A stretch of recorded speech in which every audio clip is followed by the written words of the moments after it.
আসসালামু আলাইকুম। আজকে আমি আপনাদেরকে সহজ উপায়ে পাটিসাপটা পিঠা তৈরি করে দেখাবো। তো চলুন শুরু করা যাক।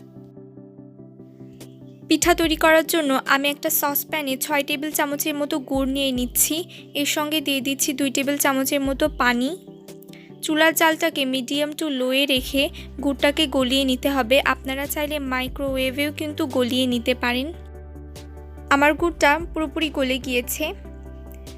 একটা বাটিতে নিয়ে নিচ্ছি 1 কাপের মতো চালের গুঁড়া। এর সঙ্গে দিয়ে দিচ্ছি হাফ কাপের মতো ময়দা, হাফ চা চামচের মতো লবণ। আমরা যে গুড়টা গলিয়ে রেখেছিলাম সেখান থেকে অর্ধেকটা পরিমাণ গুড় ঠান্ডা করে আমি দিয়ে দিচ্ছি। সকল উপাদানগুলোকে একবার চামচের সাহায্যে খুব ভালোভাবে মিশিয়ে নিচ্ছি। আপনারা যদি প্রথমবার পাটিসাপটা পিঠা তৈরি করেন, আমি আপনাদেরকে বলবো আপনারা এখানে 1 কাপ ময়দা আর হাফ কাপ চালের গুঁড়া দিয়ে তৈরি করবেন, তাহলে পিঠাটা ভেঙে যাওয়ার সম্ভাবনা অনেক কম থাকে। 1 কাপের মতো নর্মাল টেম্পারেচারে থাকা পানি নিয়েছি। এবার এই পানি দিয়ে পিঠার ব্যাটারটা তৈরি করে নিতে হবে। পিঠার ব্যাটারটা রেডি, কনসিস্টেন্সিটা ঠিক এরকম হবে। এরপর এই ব্যাটারটাকে 15 মিনিটের জন্য রেস্টে রেখে দিতে হবে।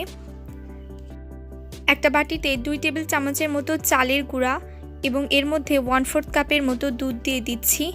এই মিশ্রণটা আমরা খিরসা তৈরি করার সময় ব্যবহার করব। আপনারা এখানে চালের গুঁড়ার পরিবর্তে সুজি ব্যবহার করতে পারেন। একটা রাইস কুকারে 1 লিটারের মতো দুধ নিয়ে নিয়েছি। এর সঙ্গে দিয়ে দিচ্ছি 2টা এলাচ। এবার অনবরত নেড়ে চেড়ে এই দুধটাকে জাল দিতে হবে এবং পরিমাণটা অর্ধেকে করে আনতে হবে। আমার দুধটা বেশ খানিকটা ঘন হয়ে এসেছে। এ পর্যায়ে আমি এতে দিয়ে দিচ্ছি 2 টেবিল চামচের মতো কোরানো নারিকেল।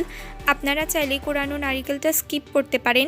আমরা যে প্রথমে একটা চালের গুঁড়া দিয়ে মিশ্রণ তৈরি করে রেখেছিলাম সেটা এবার অল্প অল্প করে দিয়ে দুধের সাথে মিশিয়ে নিতে হবে। এ সময় অনবরত কিন্তু দুধটাকে নেড়ে চেড়ে নিতে হবে, তাছাড়া কিন্তু দুধটা খুব তাড়াতাড়ি একসাথে জমাট বেঁধে যাবে। মিশ্রণটা দেওয়ার পরেই খেয়াল করবেন আপনার এই খিরসাটা ঘন হতে শুরু করেছে। এভাবে কিছুক্ষণ সময়ের জন্য অনবরত নেড়ে নিচ্ছি। আমাদের খিরসাটা রেডি।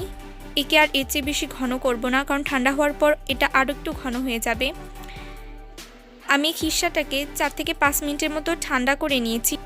ঠান্ডা হয়ে যাওয়ার পর বাকি যে গুড়টা ছিল, গলানো গুড়, সেটা আমি দিয়ে দিচ্ছি। তাহলে দুধটা ফেটে যাওয়ার সম্ভাবনা অনেক কম থাকে।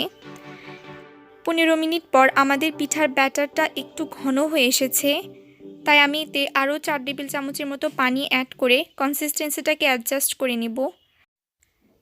পিঠার ব্যাটারের কনসিস্টেন্সিটা ঠিক এরকম হবে। পিঠা তৈরি করার জন্য একটা কড়াইয়ে পর্যাপ্ত পরিমাণ তেল ব্রাশ করে নিয়েছি। এরপর একটা চামচের সাহায্যে পিঠার ব্যাটারটা দিয়ে দিচ্ছি। দেওয়ার সঙ্গে সঙ্গে কড়াইটা এপাশ ওপাশ করে পিঠাটা যতটা সম্ভব পাতলা করে নিচ্ছি। চুলার জাল কিন্তু এ পর্যায়ে লোয়ে থাকবে। এবার অপেক্ষা করছি যতক্ষণ না পর্যন্ত উপর থেকে কালারটা চেঞ্জ হয়ে যাচ্ছে। আপনি দেখলেই বুঝতে পারবেন কখন পিঠাটা হয়ে গিয়েছে। উপর থেকে একটা সুন্দর কালার চলে আসবে। আমরা প্রথমেই যে খিরসা তৈরি করে রেখেছিলাম সেই খিরসাটা পিঠার একটা সাইডে দিয়ে দিচ্ছি। একটা খুন্তির সাহায্যে এই পিঠাটাকে ফোল্ড করে দিচ্ছি। চারপাশ থেকে আস্তে আস্তে ছাড়িয়ে নিতে হবে, তারপর আলতো হাতে এটাকে উল্টিয়ে দিতে হবে।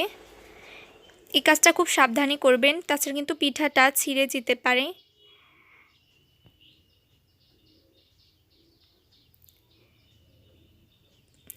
পিঠাটা ফোল্ড করা হয়ে গেলে এই পাশে 1 মিনিটের মতো ভেজে উঠিয়ে নিচ্ছি।